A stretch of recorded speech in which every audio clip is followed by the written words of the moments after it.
अस्सलाम वालेकुम, सत श्री अकाल, नमस्ते। जिदा कि मैं पहलों भी अर्ज कर चुकिया कि मैं अपनी जिंदगी का जो बाकी हिस्सा ना मैं अल्लाह के हजूर पेश होने तो बाद जो मेरे को टाइम आ वो मैं मिशन बनाया कि मैं वो पंजाबी नूं देना, मां बोली नूं ते सिखां दी हिस्ट्री नूं दोनों नूं इकट्ठियां लैके तुरना। सिखां दी हिस्ट्री नूं इसलिए लैके तुरना कि सिखां दी हिस्ट्री ना टुरे जां सिखां दी गल ना करो तो पंजाबी अगे नहीं टुर सकती। जे सिख नहीं तो पंजाबी नहीं है। पंजाबी सिर्फ सिखां ने जिंदा रखी है।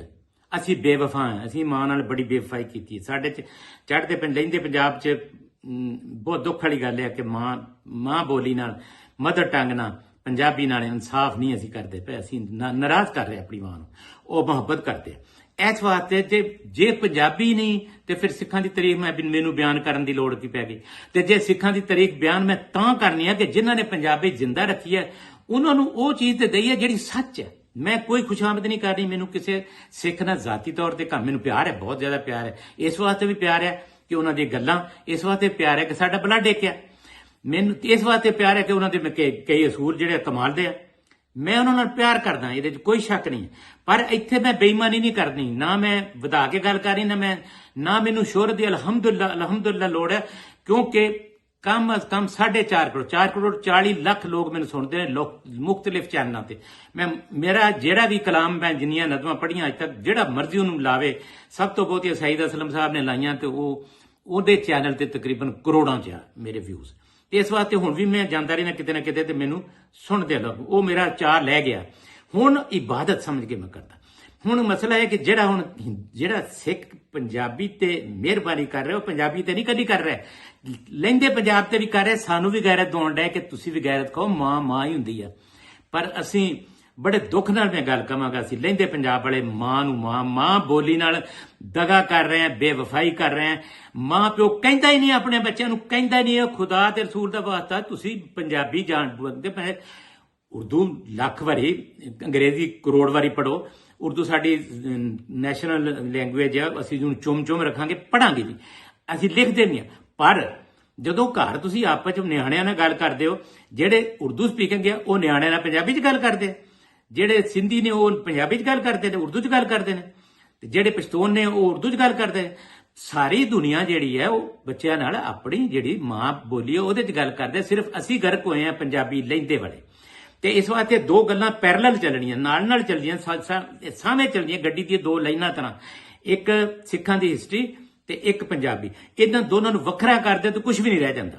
सिखां दी हिस्ट्री भी तां ही शान है ते पंजाबी दी भी तां ही शान है जे दोवें इकट्ठियां रहन। ते हुण मैं अगे गल पिछली आपां किस च कीती सी कि जेड़ा ना श्री गुरु ग्रंथ महाराज दी कि ओहदे अदाब की है, ते सिख साहबान जेड़े मेरे भरा ने वो किन्ना अदब करदे ते किन्ने असूलां दे पक्के यार। कई बारी ते शर्मिंदे हो जाईदा कि सानू भी रब तौफीक देवे इन्ने पक्के होण दी। खुल्लम खुल्ला दी गल है, कोई लुकण लगण दी ते गल नहीं करदे। मैं जेहड़ियां गल्लां कर लगा तुहानूं, हुण जेहड़ी गल होई सी ना पिछली बारी, इन्हां दे 10 पातशाह ने 10 पातशाह ने, यानी 10 गुरु ने, ते 11वां गुरु इन्हां दा ए श्री गुरु ग्रंथ महाराज, यानी एक किताब की शक्ल च जिहड़ा इन्हां तरतीब दिता है, वो इतना मुकद्दस है कि उन्होंने ये गुरु मानते, सिर्फ गुरु नहीं मानते कला। वो जेडे आखिरी गुरु सन जनाब गुरु अपना गोबिंद जी सिंह जी होरी, मैं उन्होंने बहुत अदब करदा। उन्होंने उन्होंने बड़े सॉलिड असूल सन, कमाल दे असूल। उन्होंने इनू करार दिता है कि ये जिहड़ी है ये आखिरी किताब, ये सारी जिंदगी रहनी है और ये सिक्खी दे विच आखिरी किताब है, आखिरी गुरु है, तुसी इनू मनना है। और इनू किस तरह ये जिहड़ा ये 2 हिस्सों च बड़ी देर तक रही है। जनाब हजरत काबिल एहतराम गुरु नानक साहब जी होरां दे दौर च शुरू हुई, ते अद्धा हिस्सा इन्हां दे 5वें पातशाह जनाब गुरु अर्जन सिंह देव जी होरां दे दौर च अद्धा हिस्सा इहदा मुकम्मल हो गया। वो 5वें गुरु सन, वो शहीद सन। ये 1604 की गल है। बाकी जिहड़ा इन्हां दा दूसरा हिस्सा है वो श्री गुरु गोबिंद सिंह होरां ने 1705 च मुकम्मल किया। 2 हिस्से से इन्हां दे। अच्छा, इहदे च हुण दसो ये है की? ये आ गुरबानी आखो या बाणी आखो, शेर ये अंग आखदे ने, ਜਿਹਨੂੰ ਅਸੀਂ ਸਫਾ ਵੀ ਆਖ ਸਕਦੇ ਹਾਂ ਜਾਂ ਉਹਨੂੰ ਇਹ ਅੰਗ ਆਖਦੇ ਨੇ, ਸ਼ੇਰ ਨੂੰ ਵੀ ਆਖਦੇ ਨੇ। ਤੇ ਉਹਦੇ 'ਚ ਉਹ ਹਵਾਲੇ ਦਿੱਤੇ ਨੇ, ਅੰਗ ਨੰਬਰ 1 ਤੇ 2 ਤੇ 2 ਤੇ ਇਸੇ ਤਰ੍ਹਾਂ, ਜਿਸ ਤਰ੍ਹਾਂ ਦੂਸਰੇ ਲੋਕਾਂ ਦੀ ਦੂਸਰੀਆਂ ਕਿਤਾਬਾਂ 'ਚ ਹੁੰਦੀਆਂ। ਹੁਣ ਇਹਨਾਂ ਨੇ ਕੀ ਕੀਤਾ, ਇਹਨਾਂ ਦਾ ਕਮਾਲ ਦੇਖੋ ਯਾਰ, ਇਹਨਾਂ ਦਾ ਹੌਸਲਾ ਤੇ ਇਹਦਾ ਸੀਨਾ ਦੇਖੋ।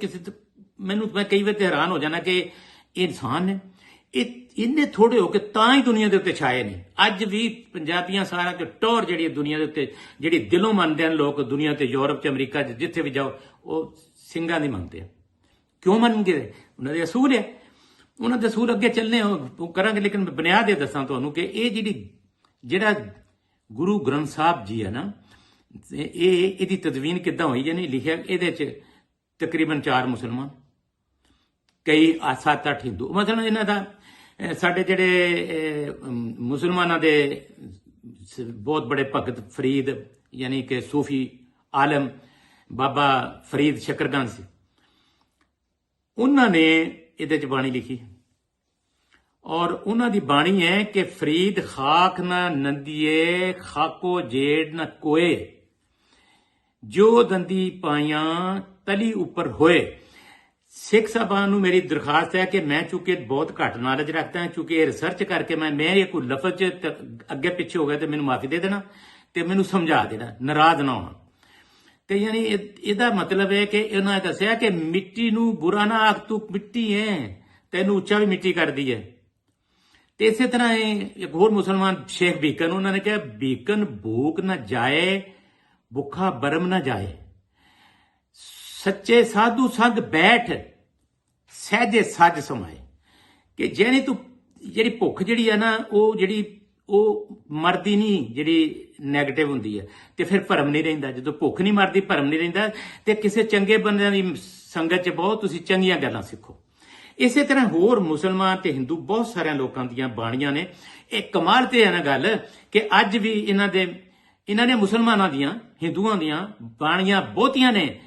ਸਿੱਖਾਂ ਦੀਆਂ ਬਾਣੀਆਂ ਦੀ ਘੱਟ ਲੋਕ, ਬਾਣੀਆਂ ਤਾਦਾਦ ਨਹੀਂ ਮੈਂ ਗੱਲ ਕਰ ਰਿਹਾ, ਲੋਕ ਘੱਟ ਨੇ ਜਿਨ੍ਹਾਂ ਨੇ। ਮਿਸਾਲ ਦੇ ਤੌਰ ਤੇ ਇਹ ਦੱਸੋ, ਮੈਂ ਤੁਹਾਨੂੰ ਅਰਜ਼ ਕਰਾਂ ਕਿ ਇਹ ਬਖਤ ਸ਼ੇਖ ਫਰੀਦ ਸਾਹਿਬ ਜਿਹੜੇ ਸਾਡੇ ਬਾਬਾ ਫਰੀਦ ਸ਼ਕਰਗੰਜ ਆ, ਉਹਨਾਂ ਦੀ 134 ਉਹਨਾਂ ਦੀਆਂ ਸਮਝ ਲਓ ਨੇ, ਸ਼ੇਰ ਕਹਿ ਲਓ, ਅੰਗ ਕਹਿ ਲਓ, ਬਾਣੀਆਂ ਕਹਿ ਲਓ। ਅੱਛਾ, ਇਹ ਭਗਤ ਬਾਬਾ ਕਬੀਰ ਦੀਆਂ 200। ਅੱਛਾ ਜੀ, ਇਸੇ ਤਰ੍ਹਾਂ ਹੁਣ ਆ ਜੋ ਹੋਰ ਵੀ ਨੇ, ਮਤਲਬ ਜਿਵੇਂ ਇਹਨੇ ਸ਼ੇਖ ਭੀਕਣ ਹੈ, ਉਹਨਾਂ ਦਾ ਵੀ ਹੈ। ਤੇ ਇਸੇ ਤਰ੍ਹਾਂ ਜਿਹੜੇ ਮੁਸਲਿਮ ਭਗਤ ਨੇ ਹੋਰ ਵੀ ਹੈ ਨੇ। ਅੱਛਾ, ਹੁਣ ਆ ਜਾਓ ਤੁਸੀਂ ਜਿਹੜੇ ਇਹਨਾਂ ਦੇ ਮੁਕੱਦਸ ਗੁਰੂ ਸਨ। ਗੁਰੂਆਂ ਦੇ ਵਿੱਚੋਂ ਮੁਕੱਦਸ ਗੁਰੂ ਬਾਬਾ ਨਾਨਕ ਜੀ ਹੋਰੀ, ਬਾਬਾ ਗੁਰੂ ਨਾਨਕ ਦੇਵ ਜੀ ਹੋਰੀ, ਬਾਬਾ ਗੁਰੂ ਨਾਨਕ ਦੇਵ ਜੀ ਉਹਨਾਂ ਤੋਂ ਬਾਅਦ ਗੁਰੂ ਨਾਨਕ ਅਮਰਦਾਸ ਜੀ ਹੋਰੀ, ਗੁਰੂ ਨਾਨਕ ਅੰਗਦ ਦੇਵ ਜੀ, ਮੈਂ ਆਖ ਰਿਹਾ, ਮੇਰੇ ਲਹਿਜੇ 'ਚ ਤੇਰਾ ਸਿੱਖ ਭਰਾ ਮਾਫ ਕਰ ਦੇਣ, ਮੈਨੂੰ ਸਮਝਾ ਦੇਣ। ਦੂਸਰੇ ਗੁਰੂ ਸੀ ਗੁਰੂ ਅੰਗਦ ਦੇਵ ਜੀ ਹੋਰੀ, ਉਹਨਾਂ ਦੀ ਬਾਣੀ ਹੈ। ਤੀਸਰੇ ਗੁਰੂ ਅਮਰਦਾਸ ਜੀ ਦੇਵ ਜੀ, ਉਹਨਾਂ ਦੀ ਬਾਣੀ ਹੈ। ਨੰਬਰ ਚੌਥੇ ਗੁਰੂ ਰਾਮਦਾਸ ਦੇਵ ਜੀ ਦੀ ਬਾਣੀ ਹੈ। ਪੰਜਵੇਂ ਗੁਰੂ ਅਰਜਨ ਦੇਵ ਜੀ ਦੀ ਬਾਣੀ ਹੈ ਤੇ ਬਾਣੀਆਂ ਨੇ। ਤੇ ਫਿਰ ਜਿਹੜੀ ਹੈ ਗੁਰੂ ਤੇਗ ਬਹਾਦਰ ਜੀ ਦੀ, ਤੇ ਫਿਰ ਉਸ ਤੋਂ ਬਾਅਦ ਜਿਹੜੇ ਆਖਰੀ ਗੁਰੂ ਨੇ। ਹੁਣ ਇਹਨਾਂ ਦੇ ਨਾਲ ਇੱਥੇ ਨਹੀਂ, ਇਹਨਾਂ ਨੇ ਇਹ ਭਗਤ ਰਵਿਦਾਸ ਜੀ ਹਿੰਦੂ ਸਨ, ਭਗਤ ਨਾਮਦੇਵ ਜੀ ਹਿੰਦੂ ਸਨ, ਭਗਤ ਜਬਦਨ ਜਾਂ ਜੈਦਨ ਦੇਵ ਜੀ ਹਿੰਦੂ ਸਨ, ਭਗਤ ਤਰਲੋਚਨ ਦੇਵ ਜੀ ਹਿੰਦੂ ਸਨ, ਭਗਤ ਸੈਣ ਜੀ ਹਿੰਦੂ ਸਨ, ਭਗਤ ਪੀਪਾ ਜੀ ਹਿੰਦੂ ਸਨ। ਨਾਂ 'ਚ ਕਿਤੇ ਗਲਤੀ ਹੋ ਜਾਏ ਤਾਂ ਮੈਂ ਫੇਰ ਕਹਾਂਗਾ ਕਿ ਮੈਂ ਉਹ ਤਲਫਜ਼ ਨਹੀਂ ਪੜ੍ਹ ਸਕਦਾ ਜੋ ਮੇਰੇ ਸਿੱਖ ਭਰਾ ਪੜ੍ਹ ਸਕਦੇ। ਫਿਰ ਅੱਗੇ ਦੇ ਕੇ ਇਹ ਭਗਤ ਧੰਨਾ ਜੀ, ਭਗਤ ਸਵਰਦਾਸ ਜੀ, ਭਗਤ ਬੀਨਾ ਰਬਦਾਸ ਜੀ ਤੇ ਭਗਤ ਸਦਨਾ ਜੀ। ਇਹ ਸਦਨਾ ਜੀ ਇਹਨਾਂ ਨੂੰ ਇਹਨਾਂ ਦੇ ਵਿੱਚ ਸ਼ੱਕ ਹੈ ਕਿ ਮੁਸਲਮਾਨ ਸੀ। ਤੇ ਭਗਤ ਰਾ ਮਨੰਦ ਜੀ, ਇੱਥੇ ਫਿਰ ਗਲਤੀ ਮਾਫ ਕਰ ਦੇਣਾ, ਤੇ ਭਗਤ ਪਰਮਾਨੰਦ ਜੀ। ਹੁਣ ਇੰਨੇ ਜਿਹੜੇ ਆ ਨਾ, ਇਹ 12 ਤੇ 6 18 ਤੇ 19 ਤੇ 20 ਤਕਰੀਬਨ 20 ਉਹ ਨੇ ਜਿਹੜੇ ਗੈਰ ਸਿੱਖ ਨੇ, ਉਹਨਾਂ ਦੀਆਂ ਬਾਣੀਆਂ ਇਹਨਾਂ ਨੇ ਉਹਦੇ ਚ ਕਾਇਮ ਰੱਖੀਆਂ, ਦਮ ਰੱਖੀਆਂ, ਮੰਨਦੇ ਆ, ਅਮਲ ਕਰਦੇ ਆ, ਪੜ੍ਹਦੇ ਆ। ਉਸੇ ਹੀ ਮੁਕੱਦਸ ਕਿਤਾਬ ਸ਼੍ਰੀ ਗੁਰੂ ਗ੍ਰੰਥ ਮਹਾਰਾਜ ਦੇ ਵਿੱਚ ਦਰਜ ਨੇ ਤੇ ਮੰਨਦੇ ਆ ਤੇ ਸੁਣਦੇ ਆ। ਤੇ ਇਹ ਬਾਣੀਆਂ ਦਾ ਅਦਬ ਉਹ ਨਾਲ ਜਾ ਰਿਹਾ, ਖਾ ਮੁਸਲਮ ਨੇ ਜਾਂ ਹਿੰਦੂ ਨੇ, ਜਿਹੜਾ ਦੁਨੀਆ ਤੇ ਕਿਸੇ ਦੀ ਆਖਰੀ ਕਿਤਾਬ ਹੈ ਔਰ ਏਡੀ ਮੁਕੱਦਸ ਕਿਤਾਬ ਹੈ ਜਿਹਨੂੰ ਸੁਪਰ ਗੁਰੂ ਸਮਝਦੇ ਨੇ। ਉਹਦੇ ਵਿੱਚ ਵੀ ਇਹਨਾਂ ਨੇ ਤਾਸਬ ਨਹੀਂ ਦਿਖਾਇਆ ਤੇ ਸਿੱਖਾਂ ਨੂੰ ਸਲਾਮ ਕਰਨਾ ਚਾਹੀਦਾ। ਸਾਨੂੰ ਦੁਨੀਆ ਵਾਲਿਆਂ ਨੂੰ ਸੋਚਣਾ ਚਾਹੀਦਾ ਕਿ ਜਿਹਦੇ ਕਿਸੇ ਦਾ ਕੋਈ ਅਮਲ ਚੰਗਾ ਹੈ ਉਹਨੂੰ ਸਰਾਹੋ, ਸੱਤ ਸਲਾਮ ਕਰੋ ਉਹਨਾਂ ਨੂੰ। ਔਰ ਮੈਂ ਸੱਤ ਸਲਾਮ ਤੋਂ ਬਾਅਦ ਮੈਂ ਸਿੱਖ ਭਰਾਵਾਂ ਨੂੰ ਇਹ ਕਹਿਣਾ ਕਿ ਮੇਰੀ ਕੋਈ ਗਲਤੀ ਹੋਵੇ ਨਾ ਤੇ ਮੇਰੀ ਉਹ ਲਾ ਇਲਮੀ ਦੀ ਵਜ੍ਹਾ ਨਾਲ ਮੈਨੂੰ ਦਰਗੁਜ਼ਰ ਕਰ ਦੇਣਾ, ਮੈਨੂੰ ਸਮਝਾ ਦੇਣਾ ਤੇ ਮੈਂ ਆਇੰਦਾ ਉਹ ਗਲਤੀ ਨਹੀਂ ਕਰਾਂਗਾ, ਮੈਂ ਉੱਤੇ ਅਮਲ ਕਰਾਂਗਾ। ਤੇ ਇਨਸ਼ਾ ਅੱਲਾਹ ਤਾਲਾ ਫਿਰ ਅਗਲੇ ਵੀਲੌਗ 'ਚ ਆਪਾਂ ਮਿਲਦੇ ਹਾਂ। ਜਿਉਂਦੇ ਰਹੋ।